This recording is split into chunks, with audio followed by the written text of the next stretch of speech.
வணக்கம் ஃப்ரெண்ட்ஸ். ஆட்டெலும்பு வச்சு ஒரு சூப்பு செய்ய போகிறேன். இது சளி இருக்கவங்களுக்கு சளி பிடிச்சிருந்தா வாய் டேஸ்ட்டு இல்லாமல் இருந்தது அப்படின்னா இந்த சூப்பு குடிக்கும்போது நல்லா டேஸ்ட்டாகவும் இருக்கும். அதே இது சளியும் விட்டுரும்.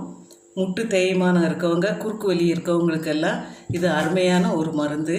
இது செய்கிறத எப்படின்னு நம்ம பார்க்கலாம். இஞ்சி சின்ன சின்ன துண்டாக 3 துண்டு எடுத்திருக்கேன். பூண்டு ஒரு 10 பல்லு எடுத்திருக்கேன். ஒரு பொடியாக மிளகு பொடி 1 ஸ்பூன் எடுத்திருக்கேன். மிளகு 1 ஸ்பூன் எடுத்திருக்கேன். ஜீரகம் 2 ஸ்பூன் எடுத்திருக்கேன். தனியாக கொத்தமல்லி 2 டேபிள் ஸ்பூன் எடுத்திருக்கேன். அப்போது முதல்ல தாளிச்சதுக்காண்டி ஒரு பட்டை, 4 கிராம்பு, 2 ஏலக்காய் எடுத்திருக்கேன். அப்புறம் அது கூட ஒரு வாசனைக்காண்டி ஒரு வத்தல் மிளகு, ஒரு மிளகா இதை எடுத்திருக்கேன். இது எல்லாமே பல்ஸ் போட்டு எடுத்துக்கலாம். இது தனியாக நம்ம பல்ஸ் போட்டு எடுத்துக்கலாம். குறன்னு தான் அரைக்கணும். ரொம்ப இதாக அரைச்சோன்னா ரொம்ப கூழாக ஆகிரும். இது செய்கிறது எப்படின்னு பார்க்கலாம். இது கூட நம்ம இலை, கருவேப்பிலெல்லாம் இது கூட நம்ம சேர்த்துக்க போகிறோம். அடுத்து செய்கிறது எப்படின்னு நம்ம பார்த்துக்கலாம். குக்கர் வச்சு அதில் நல்லெண்ணெய் ஊற்றுறேன். நல்லெண்ணெய் தான் சூப்புக்கு நல்லாயிருக்கும்.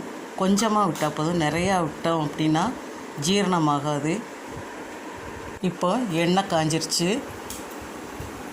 பட்டை, சோம்பு, கிராம்பு, ஏலக்காய் இதை போட்டுடலாம். பட்டை சோம்பு வந்துருச்சு. இப்போ நம்ம இந்த எலும்பெல்லாம் இதில் போட்டுக்கலாம். போட்டு லேசாக கிளறி விட்டுட்டு பல்ஸ் பண்ணி வச்சுருக்க வெங்காயம், பூண்டு, இஞ்சி அதையும் போட்டு அது கூட வச்சுருக்கிற அந்த பொடி வகையும் அதில் போட்டுற வேண்டியதுதான். போட்டு அது கூட கொஞ்சம் மஞ்சள் பொடியும் போட்டு நல்லா கிளறி விடணும்.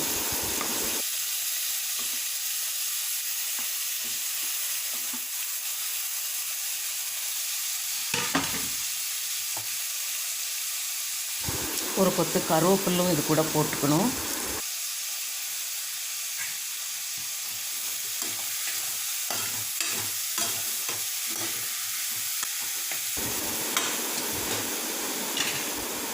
உப்பு கம்மியாக போட்டுட்டு கடைசியில் டேஸ்ட்டு பார்த்துட்டு நம்ம வேணும்னா சேர்த்துக்கலாம்.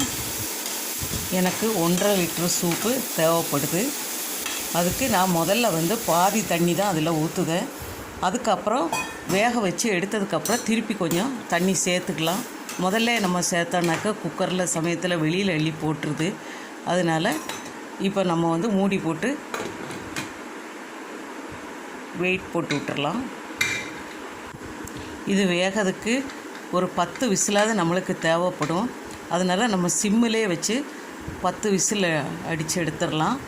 அதுக்கப்புறம் சூடு நல்லா ஆறுனதுக்கப்புறம் தான் நம்ம குக்கரை திறக்கணும். அதுக்கு முந்தைய நம்ம திறந்தோம்னாக்கா எலும்பு வேகாது. இப்போ நம்மளுக்கு சூடு படிஞ்சிருச்சு. இப்போ நம்ம குக்கரை திறந்து பார்க்கலாம் எப்படி இருக்குன்னு. இப்போ எலும்பு எல்லாமே வெந்துருச்சு.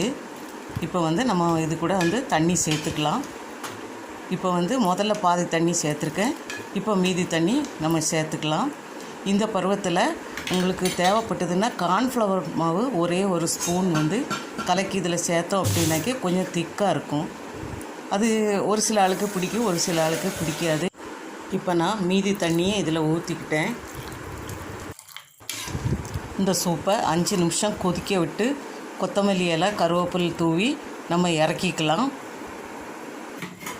அவ்வளவுதான் ஃப்ரெண்ட்ஸ், நம்ம ஆட்டு எலும்பு சூப்பு ரெடி.